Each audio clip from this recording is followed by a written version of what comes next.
Oh, so much housekeeping today. I don't even know how we're going to fit it all in. Firstly, I'm going to take a gamble that by the time this video is released, we've hit 10,000 subscribers on the channel. It's currently Wednesday evening as I record this, and we're only 25 away. So by the time this comes out on Friday, we should be there. Thank you, thank you, thank you, thank you. 10,000 subscribers on the channel is ridiculous and mental and awesome.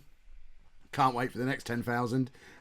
It's just nuts. We're going to do a Q&A on the channel. Please use the comments to this episode to get your questions in for the Q&A. It will come out at some point over the next week. It's going to be a focused football manager Q&A, unlike the ones we do over on the vlog. They're the ones that are off topic a little bit. I mean, yeah, I guess you can do what you like. It's your Q&A. You lot are the ones who decided. It does mean, presumably, the t-shirts are off sale as well at this point. So if you missed out on one of those, I said they were going to go off sale. There will be more merchandisey type stuff appearing at some point, but just not yet. We need to let the dust settle on the t-shirts a little bit for now. And lastly, the Kevolution is picking up pace ridiculously fast. We've got so many new people to welcome on board. Still got to mention the party bus occasionally. So new patrons over at the Patreon page. Mark Shueler, who I think got involved while I was ill with flu and he didn't get a mention at the time. So Mark, an extra special mention for you, and thank you very much for being patient. But also we had Coys James, which I guess is come on you, someone beginning with S. James, thank you very much for supporting the channel. Alfie Howden, thank you very much for supporting the channel. And Alan Carlton, thank you very much for supporting the channel. If you too would like to become a part of the Kevolution, you can get involved in the Patreon over at patreon.com/Lollujo. Thank you very much to everyone who is involved in that. It is massively important to me, and it's just so appreciated and helps me move that little bit closer towards this whole thing becoming a full-time gig.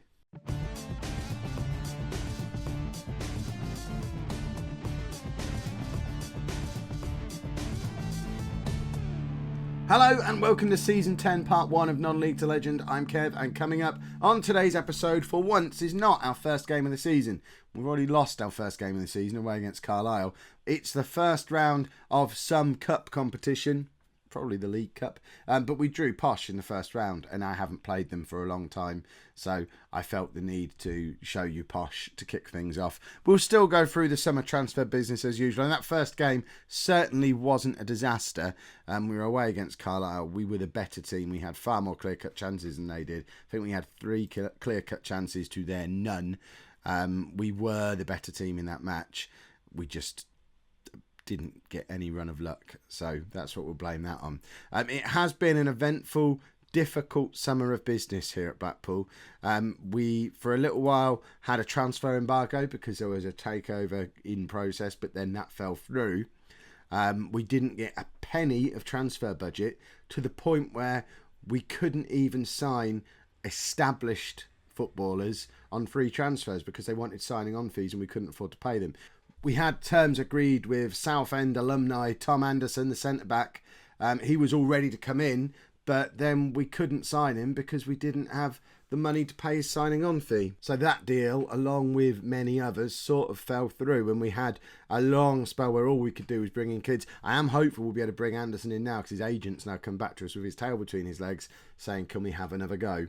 And he's agreed terms but just hasn't signed yet, but there's no signing on fee on there, so hopefully we'll be able to bring him in, and that will then max out our wage budget, which when we started our summer transfer business we were on about £30,000 worth of wage budget. We're now closing in on our max of I mean, you can see the Anderson money takes up to 45,000, which is actually over budget, and we're on negative 10,000 on our transfer budget because I guess a couple of signing on fees for some of these kids did sneak through. So this is the transfer business that we've conducted. A lot of players have left the club, none of them particularly significant. Luke Higham or Hyam, I guess he played a few games for us. He's moved on, as has Reece Talmash, who played a few games up front for us. Everton Charlie was our backup goalkeeper last year. He's moved on. And then a load of sort of the fringe players have moved on as well. Clear lots of stuff out, make room for new players to come in. And we're going to go through these new lads. They are mostly young kids, and our scouts are a little bit iffy in places, so some of them aren't as good as I would have hoped they would be. Sean Crosby is a 22-year-old midfielder who came in on a free transfer from Leeds. He's never played a game of football at any level. He's 2.5-star current ability, 3.5-star potential ability. He will become good enough this season to get into our team. He's not quite there just yet. Adam Cato should be there now. He's a 23-year-old midfielder. He came in on a free transfer from Hartlepool, who he played a couple of games for in League Two and has been out on loan at Tranmere in the conference last year. He's also 2.5-star current ability, 3.5-star potential ability. But he's apparently the third best midfielder at the club, so he's a little bit closer to getting a regular spot in the team. James Newman is a centre-back, young lad, 23 years old.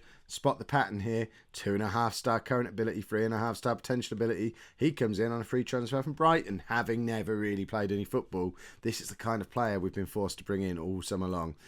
Dean Archer, 23-year-old striker with, you guessed it, 2.5-star current ability. This time, just a 3-star potential ability. He's coming on a free transfer from Everton, having played, guess how many games? No games ever. He could be good, he could be awful. Nobody knows. Sean Buchanan, it was a mistake. He's 18, so too young. Only 1.5-star current ability. He might get to 4-star potential ability eventually. He's going to go and sit in the under 23s, probably go out on loan. He was one of the ones that was a bit iffy with the scouting. Ashley McDonald, another one, bit iffy on current ability, although potentially could be very good. 18 years old, central midfielder. He came in from Crystal Palace on a free. He's another one. He's not going to play much this year. Might get into the team eventually as time goes on. William Arrowsmith is back to the kind of profile we've been bringing in, though. 24-year-old centre-back with 2.5-star current ability and 3-star potential ability. Comes in from Liverpool via Sheffield Wednesday. Never really played many games for any of them. He's looking to establish himself in League One now. Danny Parker is a 22-year-old central midfielder who was another bit of a mistake. Only 2-star current ability, 3.5-star potential. He comes in from Charlton, although he has played half a season for Charlton in the Championship last year, albeit 26 of his 27 appearances were off the bench, but he's actually got some experience, so we might actually get some decent game time out of him. Who knows? Richard Walton is another youngster, right winger, 18 years old, 2-star current ability, 4-star potential ability, comes in on a free transfer from Wolves. This guy, I'm happy with this one. This is my best signing of the summer. Charlie Mason, 23-year-old Northern Irish striker, already got 1 cap. 3-star current ability, 4-star potential ability. He's coming in. I think he's our best striker at the club. He's been at Coventry in the Championship for the last few years, has scored goals previously for Derry City over in Ireland, and I think this guy is going to be our main goal threat this season once we can get him used to the way we play. We also brought in James Blake, who is a backup striker, 22 years old, 2-star current ability, 3-star potential, free transfer from Stoke. And then a few loans who are a little bit hit and miss. Chelsea are our new parent club. I got all excited and then they sent us a load of rubbish.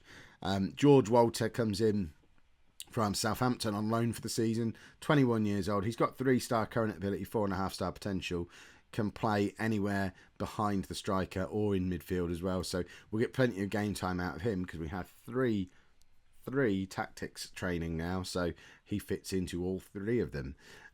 We've got Adrian Hadley, who's a young striker who comes in from our parent club Chelsea and is trash. I may as well just send him back. He's never going to get anywhere near the team. I don't know why we took him. Likewise, Liam Cowan is a right back who's just not good enough and won't get anywhere near our team. And then we did manage, after much searching, to bring in a goalkeeper of sorts. He's not much better than what we already had. Kevin Thompson comes 18 years old at Liverpool. He's only 2.5-star current ability. He does have 5-star potential. Apparently is as good as Davies, if not a little bit better. But certainly not the improvement in goal we were looking for. But I could not find a goalkeeper all summer. Future transfers wise, is it not future? Is it transfer centre? That's what we're looking at. So Tom Anderson hopefully is on his way in. If you don't remember Tom Anderson, this is he. He was with us at Southampton. Not Southampton, Southend. We've never been at Southampton. He was with us at Southend. He was very much a part of the League One title-winning side and played his part in our Championship season as well. He's since been at Shrewsbury for the last 3 seasons, playing week in, week out in League One. and I think he's going to be a massively important player for us, assuming we can bring him in. So, all that being said, I think what we'll all agree is we've brought in a lot of young squad players there, and we haven't massively improved the team at all, which is a problem. What we have done, though, is in addition to the 4-3-1-2 and the 4-3-3 that we were using last season, we've also trained a 4-2-3-1, because what we have got is a lot of good attacking central midfielders now, but that the two striker system wasn't really working. So why have they gone the wrong way around? It's all gone crazy. There you go. That's how it's supposed to be. That's how it was before I moved everything. I don't understand. So we're going to try this as well. We've never used this system. We used a 4-3-3 on the first game against Carlisle, and it was competitive, but we want to get Shorthouse into the team. He's probably our best player. He's wasted out on the wing. We want to get him into the team, so he's going to come in to a 4-2-3-1, and we'll see how we get on. So this is the team for today's game. Most of them were here last year because the players we brought in are no better than they are, really, with the exception of, hopefully, Mason. So we've got Davis in goal. A back four of McJanet, Baird, McDonald and Williams. Deli Bashiru is going to be in midfield alongside new signing Adam Cato. And then we've got Fleming, Shorthouse and Walter in behind Mason, who's going to lead the line as an advanced forward. I didn't change Fleming's squad number. I did move Shorthouse from 6 to 7, but Fleming's kept the number 3 because at the time I was thinking of going back to the 4-3-1-2 and dropping him back to left back. But then I chickened out and thought he's probably going to play on the week. But then he had a squad number. So, this is this could just go massively wrong. I haven't used a 4-2-3-1 at all in FM17, I don't think. I think the last time we used it regularly, did we use this system with Milan in the Milan mission? I think we probably did. So I've got previous for making it work. It's just whether we're going to make it work with a bunch of players who weren't really good enough to get out of League Two. We had a good run, and we put together some good results at the end there, but we were certainly not a dominant team in League Two the way Southend were, and we came up and didn't really bring in a lot of new players and then just charged through League One. It's not going to be that story again, because we were very much the 7th best team in League Two last season, and we're in good form when the playoffs happened, and it really helped us. And we've just not strengthened at all. So I am a little bit worried about the season ahead. I think I'll feel a lot more comfortable if Anderson does come in to lend a bit of experience at the back. He's won this league before. He knows what he's doing at this level. My hair is all over the place again. Need a haircut. And I don't know. We'll have to see. I am going to experiment a little bit more with tactics this season. We've got, with a lot of these youngsters who've come in, they're quite flexible about their position. And we've got quite a big squad. We've probably got 25, 26 players who are all fairly similar quality, which I know can cause its own problems at times, and I'm hoping it doesn't. We need a set system and a set 11 players to emerge as soon as possible, really, and Mason should not be missing that. I'm actually thinking, the reason I'm thinking of going back to the 4-3-1-2 if these wingers don't work, is I want to play Mason and Brock Madsen together, because we've got a big target man and a little quick advance forward, and I think as a pairing they'll score a lot of goals. But I guess we're not going to find that out while I'm messing around with these other systems that we need to do them. We need to give them a chance to see if they're going to work. Right, let's take. I want to bring Lorenzo on, but can he play there? Not really. Can anyone play there? Oh, I guess we could do this and make him the advanced playmaker, and he can do this, and he can. Well, see, look, I'm changing tactics. This is all new Kev for season 10 of Non-League to Legend. There you go. We'll do that. That's a system we know how to play. We've been training it. Boom. 10 minutes left, not 20 minutes left. Football matches are 90 minutes long these days. So 15 minutes left now. Now it's 10 minutes left. Brock Madsen's in now, but it doesn't quite get there. Let's make the substitution we were always planning on making. In fact, give it a minute, because Shorthouse is getting sent off here. He's already on a yellow card. And there's his second one, and he's off. So the substitution we were planning on doing, I guess, isn't really going to happen now. Have we got anyone on the bench who's going to help us win this game? Not really. Does it go to extra time, or does it go straight to penalties? Let's hope it goes to penalties and just bring him on, and just to make sure we don't concede a goal. I guess we're not going to mess around with the system any. If it goes to extra time, we'll put a little bit more thought into it. This has not been a particularly impressive performance. We were much better in that first day of the season playing the 4-3-3, so we might have to go back to that. But then it takes Shorthouse out completely. But Fleming's in.